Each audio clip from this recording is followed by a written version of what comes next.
And since you said that you loved your neighborhood, I wanted to know, was your family different from your neighbors in any way? And did those neighbors have any kids that you grew up with that became your childhood friends? And what did you do with them? Oh, um, growing up in my neighborhood, plenty of neighbors, family and friends. These are the people that you know. I'm from where in the projects the neighbors raise you as well as your parents.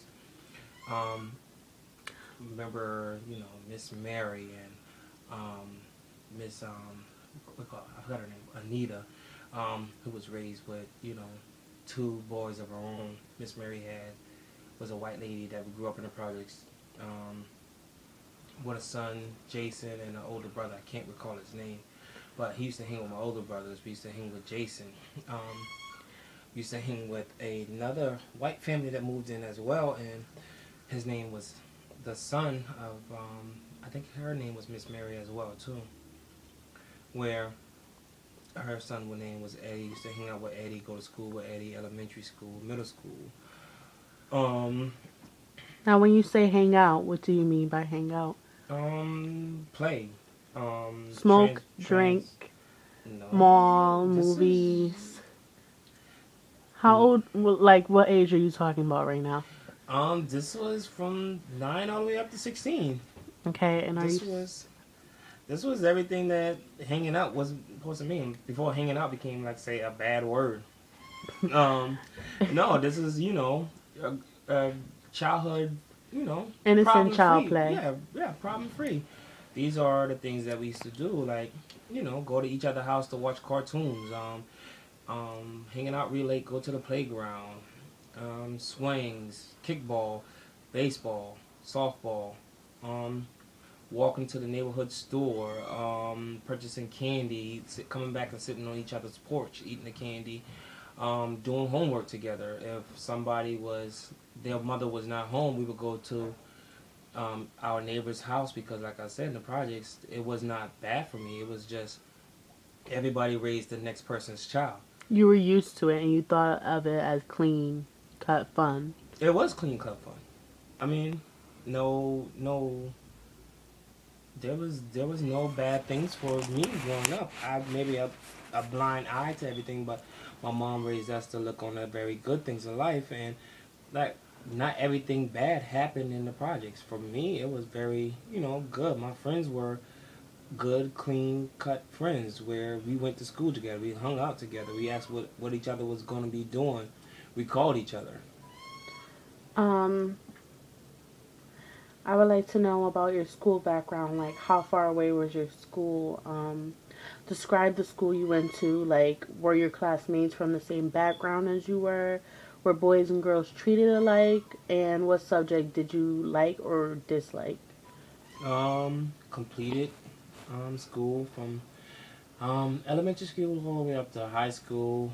Elementary school went to two. The first was McDonald's elementary school, but we moved, and since we moved from where my mom, lived, was you could say the country, moved into the city part of Georgetown. We went to another school, which is Kensington School, and I went from there from first grade all the way up to fifth grade. And then we moved, not to say we moved from always down south. It's always kindergarten through fifth grade, and then fifth grade you graduate. You have a graduation. All your friends, we wear robes and tassels and hats.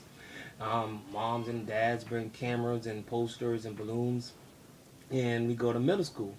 Middle school is from sixth grade all the way up to eighth grade. This is the same thing.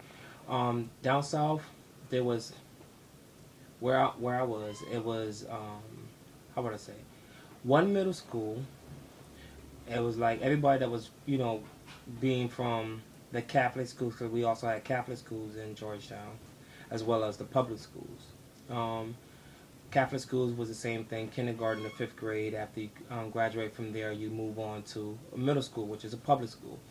Now, this is kids from more neighborhoods, not only just the projects, not only just people that was raised there within, went to that one elementary school. Because down south it was 3 elementary schools altogether, and we all combined for one class starting in the 6th grade all the way up to high school. And this was Beck Middle School. Um, Went there, all 3 years, and from there went to into high school, which is Georgetown High School. And we started the school when, I won't say segregation ended, because segregation ended maybe some years before then.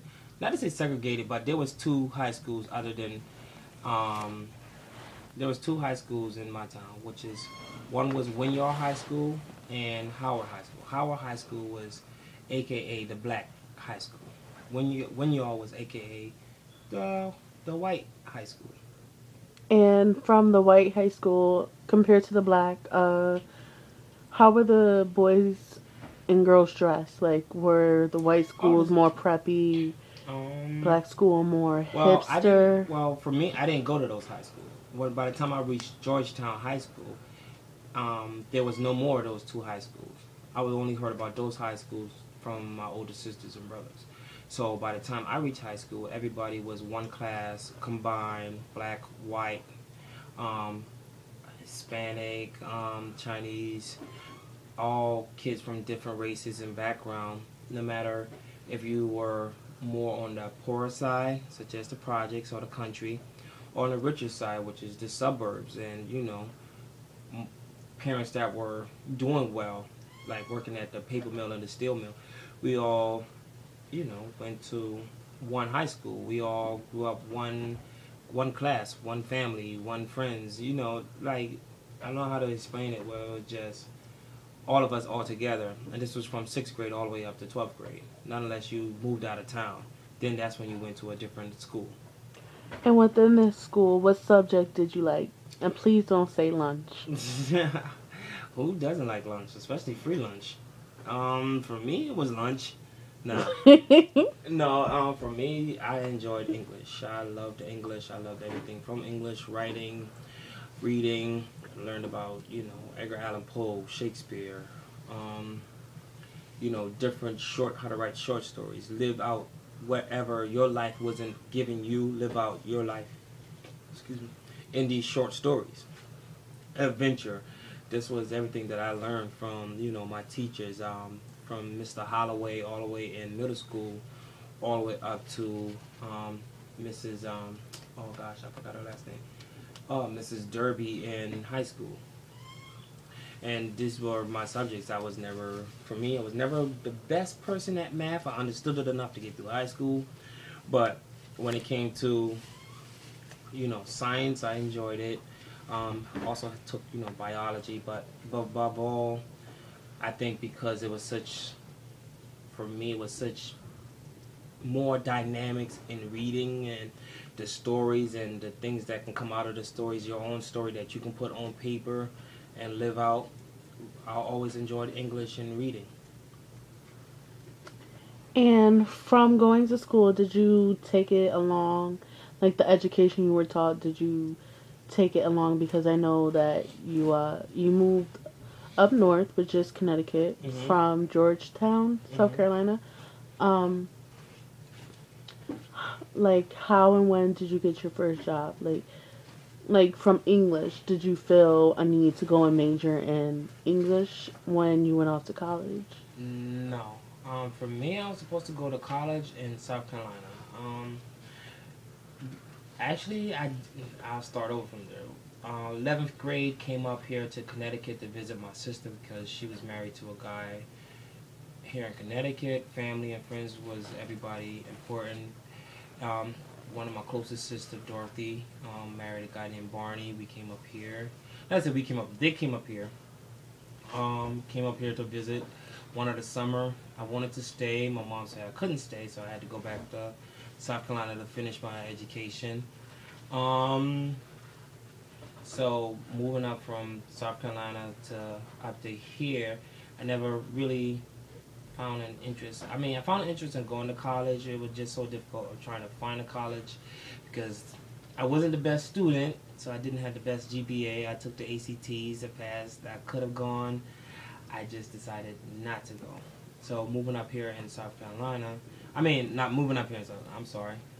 Moving here to Connecticut after my senior year, where, from a small town, your only exits were, jail and armed services. So moving up here to Connecticut, it was, a different story. This was another chapter in my life. This was something I'm doing on my own. This was something that nobody had to force me. This is something that I wanted. And moving up here has been the best experience. And using my background in education, because my mom told me, like, you're nothing without an education, without a diploma. And this is from a woman that went back at the age of, let's say, in her 40s, 50s to go get her GED. So I know if she can do it, it's meant a lot for her so that we all finish high school. And she saw all 11 of her kids finish high school and go on to higher education or the armed services. And for myself, coming up here in Connecticut, found a higher education and going to community colleges, University of Bridgeport, seeking degree in human services, and even as now, going back to going back to get my EMT training as well too.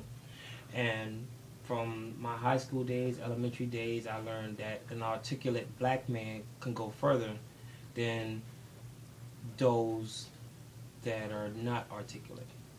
I mean, some people can take it as you want, but I know if you can form a sentence, you can get a job.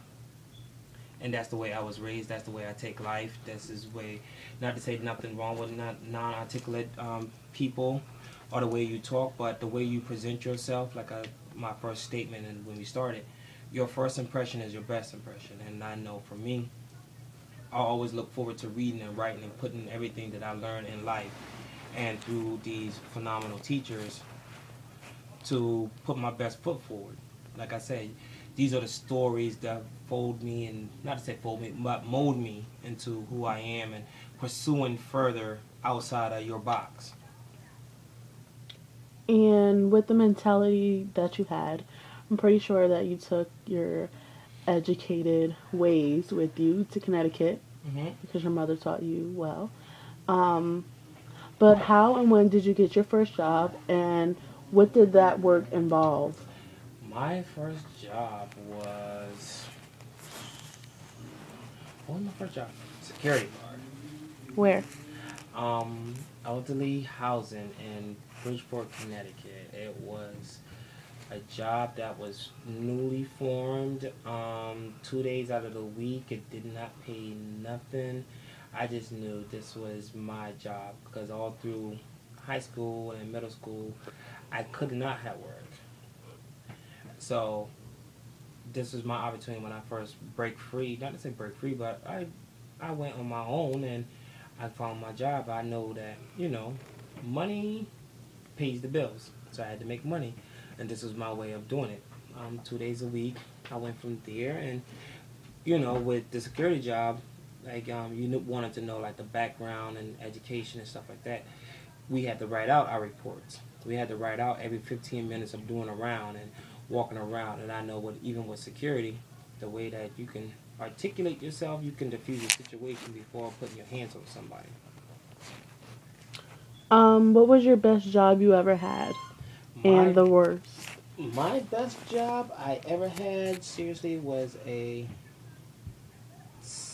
um, I used to work for my best friend Chris's mom at a summer camp at I'm sorry, Roosevelt Elementary School. My first um, say higher paying job. This was I was actually a teacher's aide.